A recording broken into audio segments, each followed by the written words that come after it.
नमस्कार दोस्तों, आप सभी का स्वागत है एक बार फिर से आपके और हमारे YouTube चैनल विजय बाबा इन्फोटेक पर। मैं विजय ताकड़ आप सभी का स्वागत करता हूं। किसान भाइयों, प्याज साइज को लेकर बहुत से किसान भाई परेशान हो रहे हैं इन दिनों। और इस वर्ष बहुत ही ज्यादा जो है मेजर प्रॉब्लम ये देखने को मिल रही है कि प्याज की जो साइज है वो नहीं बन पा रही है। प्याज हाइट ले रहा है, उसका जो तना है वो बिल्कुल पतला हो चुका है।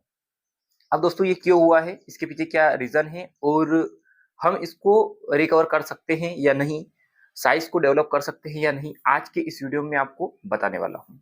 वीडियो के साथ बने रहिएगा। वीडियो और किसान भाई के साथ शेयर आप कर दीजिएगा ताकि उनको भी ये जानकारी से अवगत वो हो जाए और जो है प्याज की खेती को एक अच्छे मुनाफे की तरह वो ले जाए।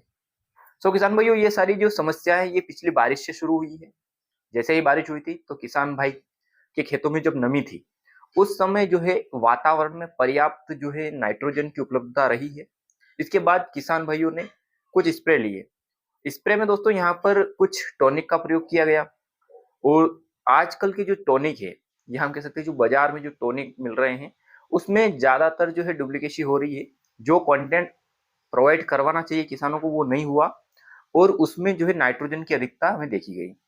तो इस कारण जो है वातावरण में नमी के कारण नाइट्रोजन और एडिशनल जो टॉनिक के थ्रू यहाँ पर जो दवाई के साथ में जो टॉनिक दिया गया उसमें भी जो है नाइट्रोजन की अधिकता के कारण ये समस्या किसान भाई को फेस करना पड़ी।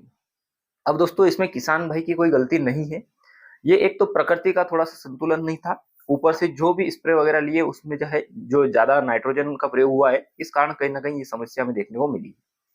अब दोस्तों प्याज की जो साइज है, प्याज की साइज न बनने का कारण मुख्य यही थे कि नाइट्रोजन की अधिकता के कारण जो पौधा ऊपर की ओर बढ़ने लगा है, ना कि नीचे की ओर। अब दोस्तों जितने भी यहाँ पर फर्टिलाइजर हमने डाले हैं, जितने भी माइक्रोन्यूट्रिएंट डाले हैं, वो अभी जमीन में रखे हैं, लेकिन नाइट्रोजन के कारण जो है बढ़वार ज्यादा हो गई है, जिसके कारण जो है प्याज के बल्ब का साइज नहीं बन पा रहा है। ये मुख्य कारण है। अब दोस्तों मुद्दे की बात यह है कि क्या ये समस्याएं अब इससे हम निजात पा सकते हैं या नहीं।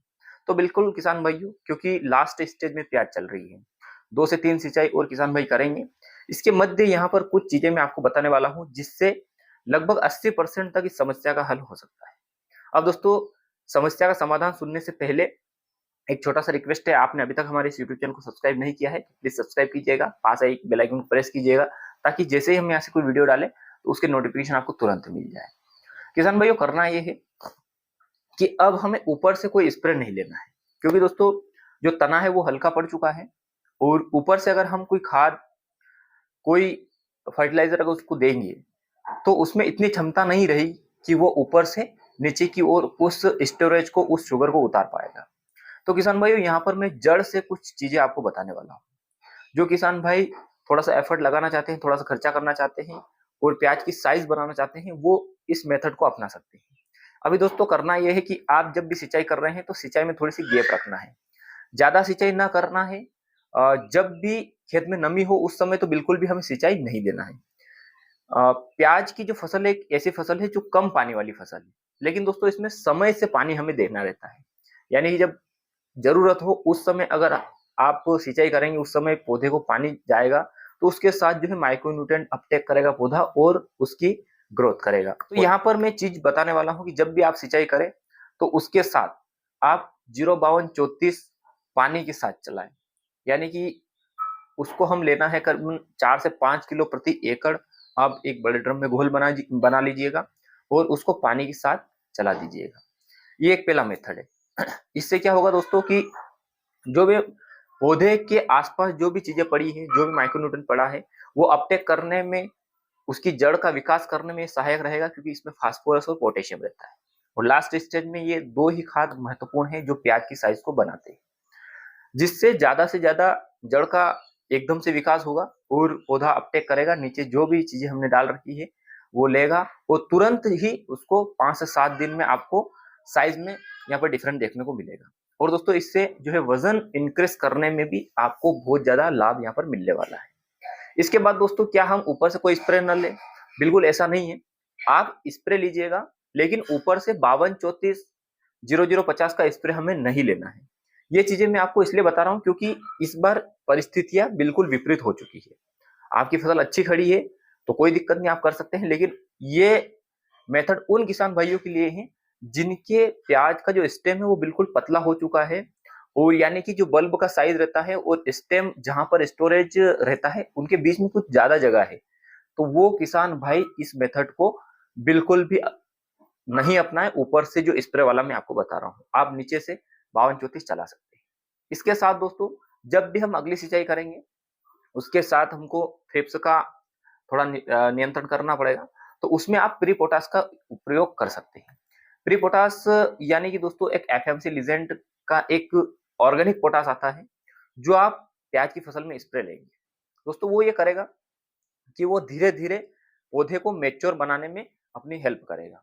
यानी कि वो 0050 की तुलना में बेस्ट ऑप्शन रहेगा इस वर्ष कि आप एफएमसी लीजेंड और भी बहुत सारी कंपनियों का यहाँ पर प्री पोटास के नाम से जो है ऑर्गेनिक पोटास आता है, वो आप दीजिएगा, जिससे 10 से 15% जो है प्याज के साइज में वृद्धि आपको देखने को मिलेगी। तो दो मेथड मैंने आपको बताए हैं, 05234 को आपको जड़ से चलाना है 5 किलो प्रति एकड़ के हिसाब से, और एफएमसी लीजेंड जो है 24 ग्राम पर एकड़ का स्प्रे आपको लेना है, वो आप किसी भी इंसेक्टिसाइड और किसी भी फंगिसाइड के साथ में मिलाकर स्प्रे कीजिएगा। ये दोस्तों ये चीजें होने के बाद जब भी आप लास्ट सिंचाई करें, जब भी आप देखें कि अब प्याज की हमारी लास्ट सिंचाई होने वाली है, उस समय आपको 0050 का स्प्रे नहीं लेना है, उसको भी आपको जड़ से देना है। ये चीज बहुत ही महत्वपूर्ण मैं आपको यहाँ पर बताने वाला हूँ।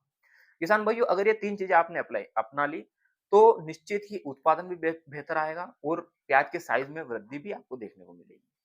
तो 0050 का सेम डोज आपको रखना है और आपको जड़ से वो चला देना है।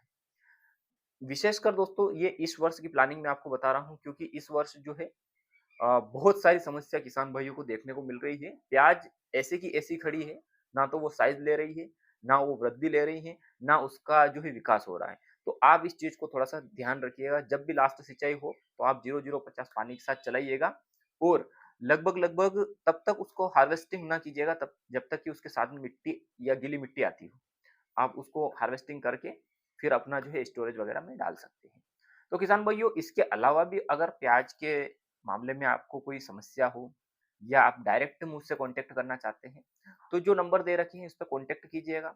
अ, यहाँ पर एक छोटी-सी शुल्क के साथ में आपको डायरेक्टली जानकारियाँ देता हूँ, जिसके कारण आप डायरेक्टली फ़ायदा भी ले सकते हैं। तो एक कोर्स है, पेड कोर्स है, आप इससे जुड़ जाइएगा, आपकी इच्छा हो तो, वरना कोई ज़बरदस्ती नहीं है। बाकी हमारी जो सेवा है यूट्यूब के द्वारा जारी रहेगी।